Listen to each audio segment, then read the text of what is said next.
Nah.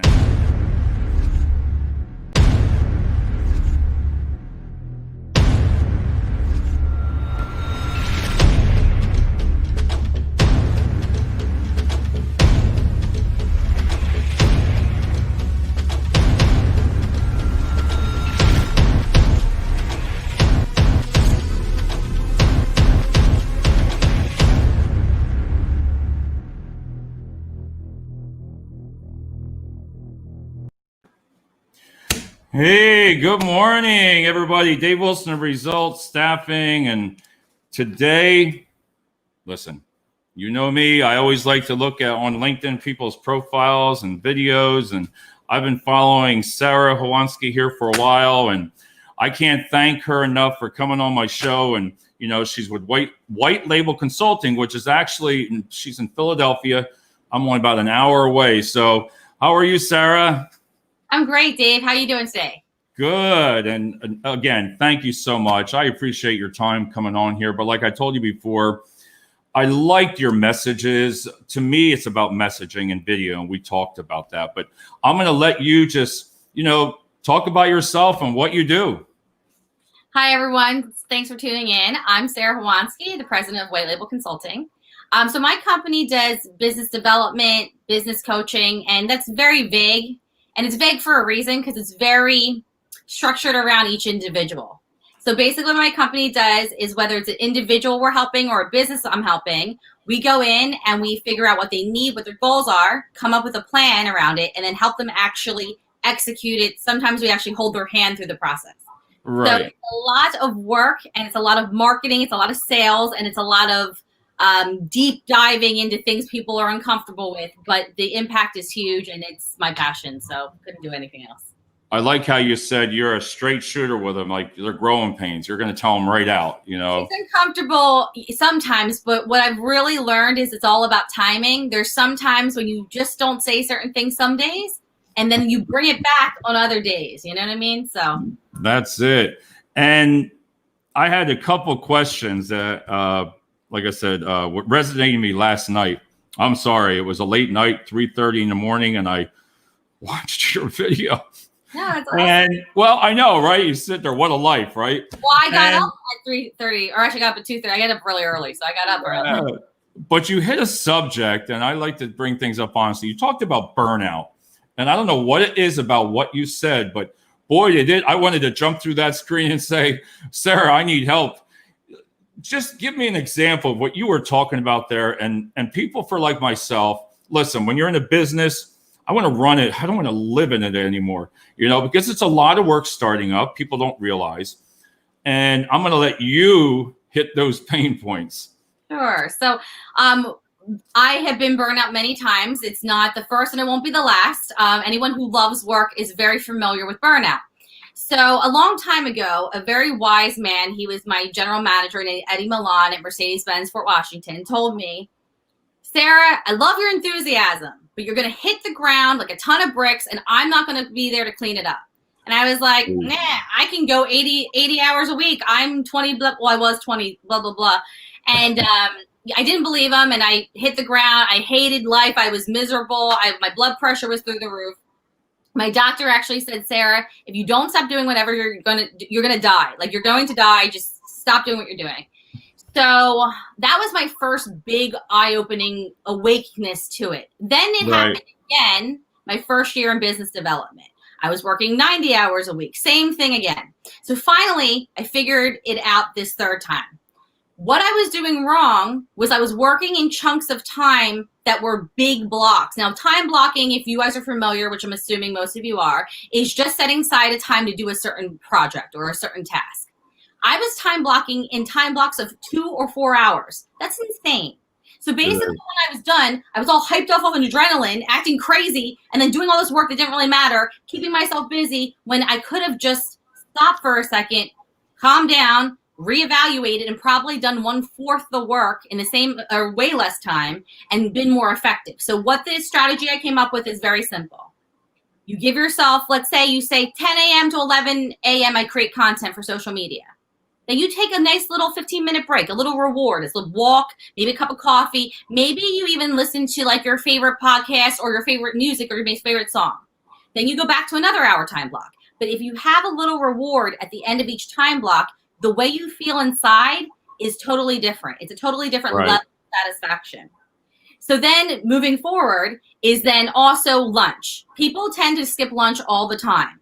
I have a strict rule. Half an hour minimum, an hour max. That's my lunchtime. And I'm allowed to take a nap if I'm feeling really. That's what you were saying, the naps. That's what hit me.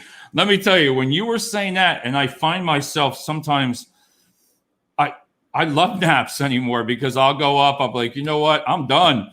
I got to work till later on tonight, and it feels good. Oh, wow. Now, can I just say to young people and old people, a nap is not an old people thing. It is a siesta if you want to make it sound more sexy in your mind. Right. But Europeans do naps all the time for a reason, and it's a very simple concept. When you are like, I don't want to work, I'm tired, I want to just play on Facebook, instead of wasting the day, just tell yourself, I'm going to give myself a little 30-minute disco nap, and then I'm going to get back up, and I'm going to bang out 2 hours, and then at least you have that extra 2 hours versus just complaining around the house to everyone that you don't feel like working. So I'm mesmerized here because I could just listen to you forever because I'm like, God, I need you in my life right now because I'm sitting there saying, and seriously, for people out there, it's hard, Sarah, sometimes because listen, everybody knows me, I go nonstop. And then when you said sometimes about blocking out, like if I take a Sunday night, just 2 hours, I want to say, you know what, I just got to hit that. That's it. No distractions. It's like going in at an office an hour early when I was in the regular corporate world. Wow, that 1 hour, you didn't have the phones. You didn't have everything going. You really felt good because you got a lot done. Yes. So you know, it's like the snowball effect. People forget momentum creates momentum. So people think, oh, I'll do 15 minutes here. I'll do 15 minutes here. No, if you do it in a solid hour, you'll just start to fly. That's what I mean. And that was the main thing. And we've talked about the power of video because it's very strong.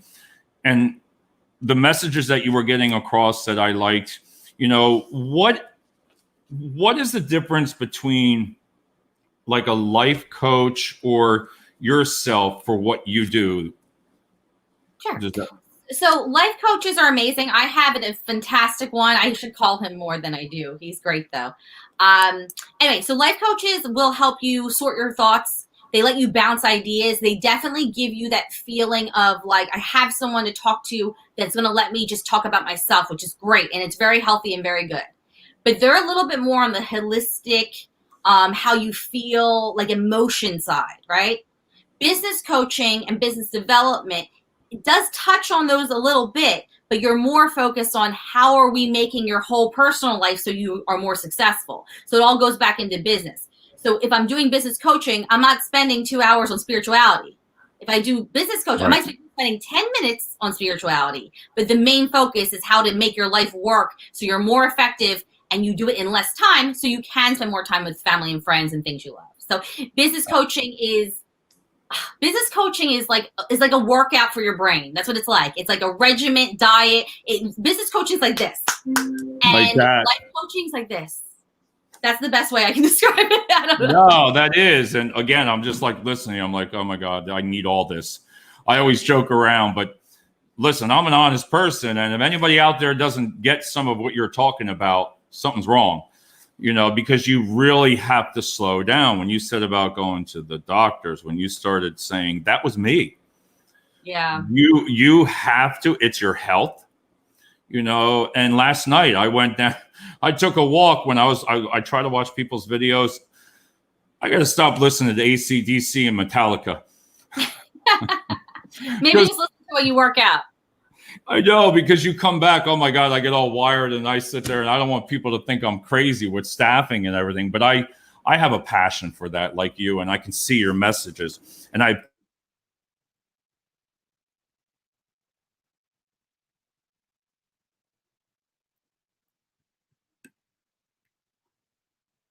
think you're frozen. Two more that I want sometimes. There we go. That's modern technology. The reason I liked Be Concise, see, I watched all your videos. I did my homework. Thank you. I appreciate that. That's awesome.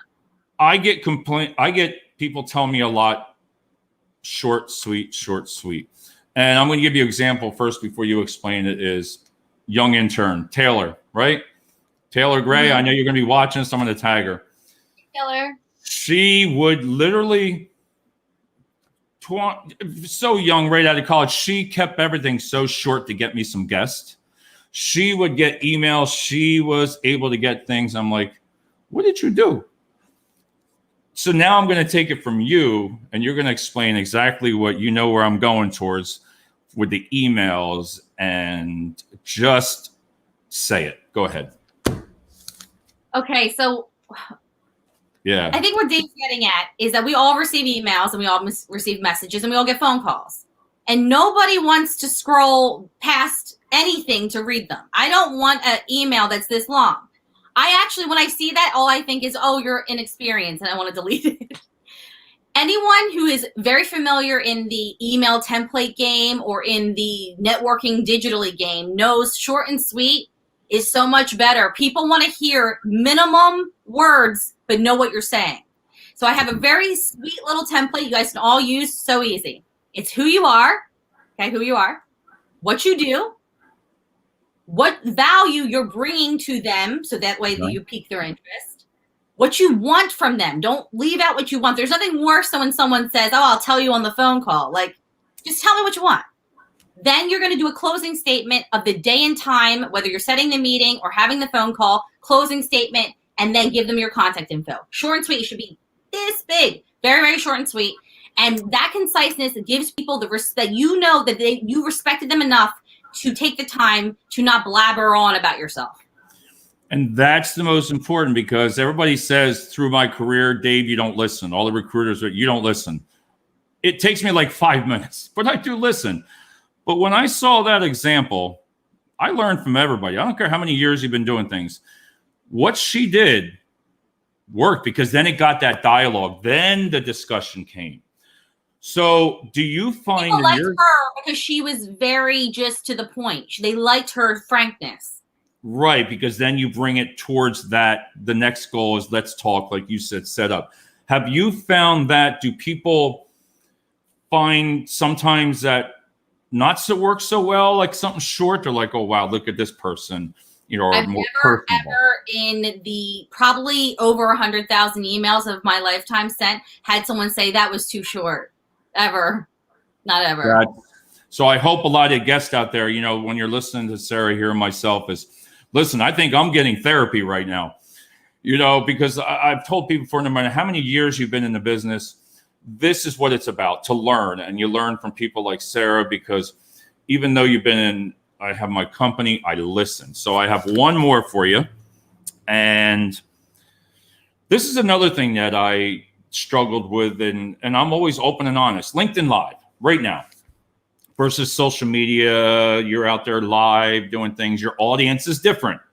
So when I first got to LinkedIn Live, I fought for this for a long time, you know, and you get that button. So you're a business owner. I sat here the first night. I'm like, push the button, Dave, push the button, because the decision makers are on here. This is all worldwide, strong platform. What do you want to do to create yourself? Or what do you want to take from me? How do I design myself? And when you were talking, see, design yourself, explain what you're talking about there. Okay, so what Dave's talking about is a video that I did that was around a quote from Jay-Z, one of my favorite rappers, because he's very business oriented. Okay, so basically the thought process is that he never was a product of his environment, because he created himself. We as human beings, no matter where we are, we become the people around us if we aren't taking control. And what he's trying to explain is that you can actually take the reins, like right now, like this very second, and say, I'm going to be the kind of person that always looks nice. I'm going to be the kind of person that always works out. I'm going to be the kind of person who always follows through, so people can trust me. They know I'm going to get the job done. So no matter what you choose to be, you can choose it in the moment. You just have to actually use your brain and use your brain. A great analogy I like to use is Winnie the Pooh. Winnie the Pooh sits on his log and he goes, think, think, think, because he's activating his brain. Right? People forget to activate their own brain. They just go, oh, I can't think of it. They don't even sit down and go, let me think. They don't spend time thinking. So the whole point is turn your brain on. If you start to practice the muscle, people always ask me, they're like, what are you doing? Like I'll be at a company or a meeting. And I'll be like, hold on a second. And I'll be like this. Like, what are you doing? I'm like, I'm thinking. I need so if you get good at it, you can actually like switch it on like a light switch. See, look, I'm just sitting there listening. I'm like, oh God, here we go again. I need this person here. You're hired. I'm hiring you. I love this example because it's so 180. I was a chain smoker that drank probably a bottle of scotch every 3 days. Nice. A carnivore that ate beef jerky for breakfast. And I'm now a vegan that probably has 2 drinks a year, non-smoker, that wakes up at 3 a.m. in the morning on weekdays. So if I can do that, and I'm the queen of no discipline. So if someone like me can do that, then you can basically become anything you want. I fully believe, for the most part. You know what I mean? You can basically become everything. We can do that. Wow. And then I have one more 45 seconds and we'll wrap it up here. We talked about, and I'm very strict, the way I say it is the power of video. Listen, I wouldn't have reached, I don't know you. I've only been watching you. It's just like when people watch me. I like when people reach out. And again, thank you so much, because I wasn't sure. Some people come back, well, let me check with my agent. So I'm like, wow, or let me check that. You said yes right away. And that's what I appreciate. But the power of video right now, I feel trust that I could trust someone if I'm talking with them. I think if you look at me, you could say, okay, wow, get to know me a little bit. I think I could trust him. The power of video, what have you learned from it? What I've learned is power of video could literally replace a master's degree, maybe better, in education.